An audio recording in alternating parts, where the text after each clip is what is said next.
Hey guys, welcome to today's video. In today's video, I'm going to be breaking down my $20,000 investment account. So before we dive into a breakdown of what my account is in, I just want to show my account right now. As you can see today, December 5th, my account balance is $20,963, and on the past month, I'm up 9.72%, roughly $1,850. So I've had a really good month and put me over 20,000, and I'm almost to 21,000. So super excited with that. Let's break down how I have my money invested. Right now, I only have 5 holdings. I have SPY, QQQ, and I have my 3 December stock picks. If you want to know what my 3 December stock picks are, definitely check out my video on that, and you can see which stocks I think are going to perform really well for the month of December. Now, getting into my account, I have roughly 80% of my account in SPY. That's an ETF that is meant to track the S&P 500 index. And I have 20% of my account in QQQ, which is meant to track the NASDAQ 100 index. It's basically the NASDAQ, but it excludes any kind of financial stocks, mostly like banks. So if you've never heard of an ETF stands for Exchange Traded Fund. They trade like stocks. You can buy them on ROBINHOod, Webull, Ameritrade, and it's just one thing, but it's made up of a bunch of different things. So the big one I'm in is SPY, and I have 80% of my account, like I said, so that would make up $16,770 of my account, or my equity. And I have 20% of it in QQQ, which would be $4,192 of my equity. So both of these ETFs are in a bunch of different things. They're super diversified, but they do have some overlap. For example, they are both invested in Apple, Microsoft, Amazon, Google, and Facebook. Of course, there's different weights, but they're both invested in these.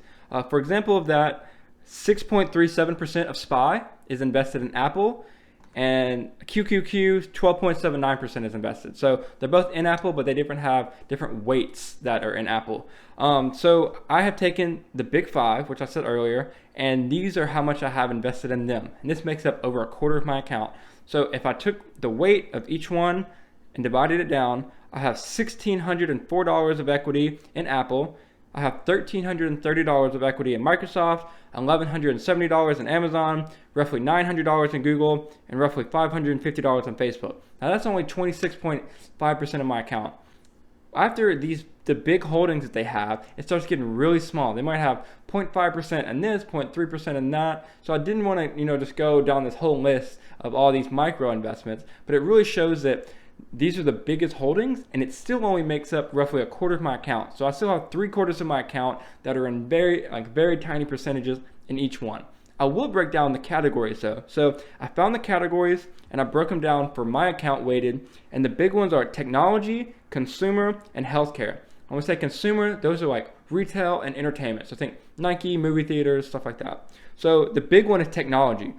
40.1% of my account is in technology, or $8,400. And that's probably all these big 5, Apple, Microsoft, Amazon, stuff like that. The next one is consumer. Like I said, that's retail and entertainment. I have 16% plus in that. And then the next one is healthcare. I have $2,600 in that one, or 12.4% of my account. So if you add up all these together, you get 68.8%, so close to 70% of my account. And that actually makes a lot of sense to me, and I'm happy to be invested in that. I really want to make investments in things that make sense, and I use technology. Everybody I know uses technology. I use consumer goods. Everybody that knows uses consumer goods. I use healthcare. Everybody that I know uses healthcare. So yes, there's different micro investments you can make in a bunch of different things, but you really want to make investments in things that make sense and that are a safe investment and things that are not going to go away. So breaking down the categories, I have close to 70% of my account, technology, consumer, and healthcare. Super excited with that. And I have about a quarter of my account in the big ones, Apple, Microsoft, Amazon, Google, and Facebook. Now, the reason I love ETFs so much is, one, it keeps it simple. The number one way you could diversify is you could buy 50 different stocks, and you sign into your account and you've got all of these different things. But when I'm invested in SPY and QQQ, it keeps everything clean and simple on my page. Now you might not care about that at all, but I think it's really clean, it's really simple, and you're getting the same effect. So right now a share of SPY is roughly $370.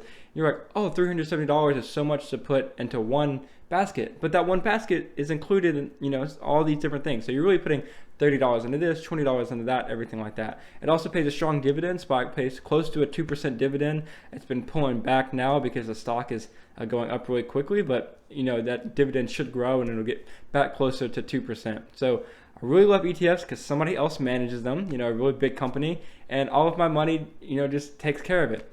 So right now, the other thing I like about ETFs is that they can be adjusted and there's no change in the actual stock. So right now, QQQ has 4.2% in Tesla. Now, SPY has nothing in Tesla, but Tesla will be added to the S&P 500 on December 21st. So then SPY will have to take over some Tesla so that it will continue to track the S&P 500. So then some of my money, this $16,770, some of that money will now be invested in Tesla because it is now invested in Tesla. So my money can change and switch around, and it's being managed to track that S&P 500 to get that beautiful 10 to 12% a year. But I don't have to pull money out and put money in. So that thing, it just makes everything more simple, it's clean, and it's a great way to get a diversified portfolio without having to think about it and doing too much work. Thank you so much for watching this video. If you enjoyed it, please let me know by leaving a like on this video. I make videos every single week talking about finance or really anything to do with investing. If this sounds like something that you would be interested in, please consider subscribing to my channel to see all of my great videos.